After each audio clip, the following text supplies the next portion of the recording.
আসসালামু আলাইকুম ওয়া রাহমাতুল্লাহ। সম্মানিত হবু শিক্ষকবৃন্দ, আপনারা যারা ষষ্ঠ গণবিজ্ঞপ্তিতে আবেদন করবেন, আপনাদের ইয়েস অপশনটা কোথায় কি রাখা উচিত? আর ইয়েস অপশনে যদি ভুল পদে নিয়োগ পান, আপনার চাকরিটি হবে কিনা, মানে এমপিও ভুক্ত আপনি হতে পারবেন কিনা, সেই বিষয় নিয়ে আজকে আলোচনা। ভিডিওটি শুরু করছি। তবে শুরু করার পূর্বে জানিয়ে রাখা ভালো, আজকে রাত 10টায় আমি একটি লাইভ করতে চাই। ই অ্যাপ্লিকেশন সংক্রান্ত যত কোশ্চেন আপনাদের রয়েছে, সমস্ত কোশ্চেনের অ্যান্সার দেওয়ার জন্য। আপনারা যারা এই লাইভে যুক্ত থাকতে পারবেন, অবশ্যই এই ভিডিওর কমেন্টে লিখে যাবেন যে যুক্ত থাকবো ইনশা আল্লাহ, অথবা ইনশাআল্লাহ লিখে যাবেন। শুরু করছি আজকের আলোচনা। ইয়েস অর নো অপশনের কোনটা কি কাজ, বা ইয়েস অপশনে যদি আমি আমার সার্টিফিকেটের বাইরেও কোনো জায়গায় নিয়োগ পাই, সেক্ষেত্রে আমার এমপিও ভুক্তি আসলে হবে কি না।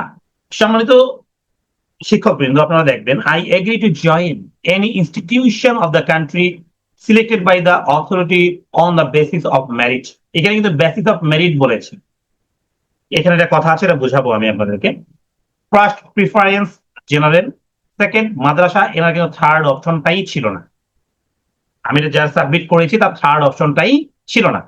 এখন কথা হচ্ছে, আপনাদের যদি থার্ড অপশন থেকে থাকে, অবশ্যই টেকনিক্যাল আছে, আপনারা সেটা থার্ড অপশনে টেকনিক্যাল দিলে দিতে পারেন।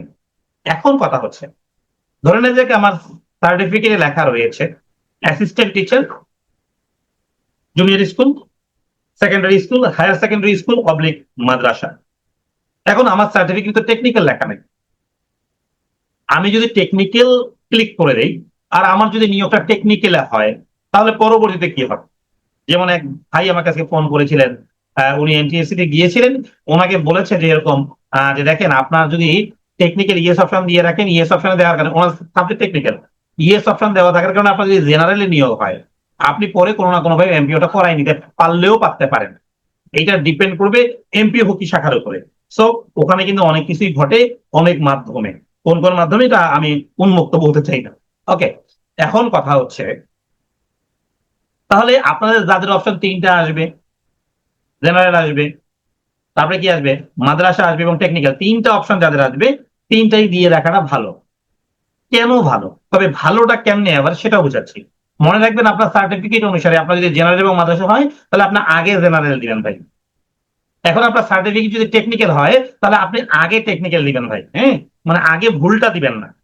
কেন? আপনার মনে করেন 40টা যে চয়েস করেছেন, ওই 40টা আপনার চাকরি হলো না, তখন কিন্তু আপনার বিবেচনা করা হবে ইয়েস আর নো অপশনটা।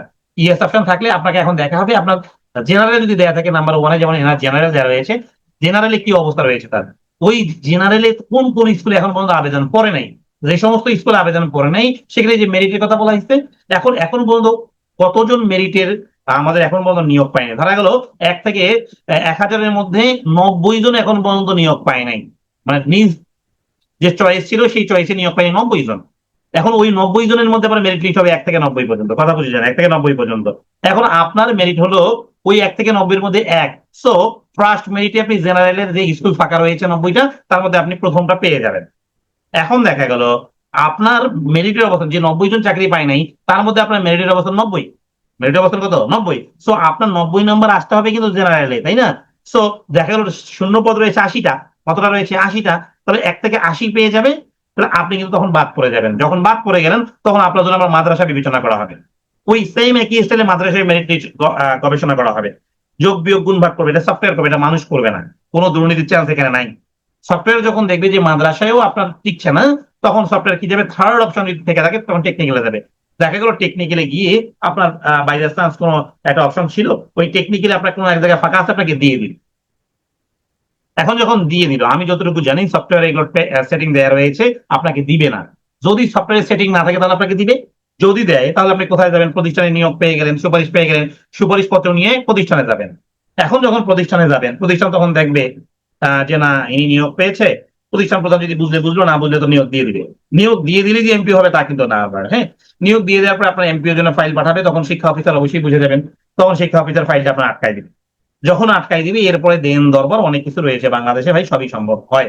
এই জন্য আমার পরামর্শ, আপনাদের যাদের ইয়েস অপশনে তিনটা থাকবে, জেনারেল, টেকনিক্যাল এবং ভোকেশনাল, তিনটাই দিবেন। তবে আপনার সার্টিফিকেটে যেটা নেই ওটা শেষে দিবেন।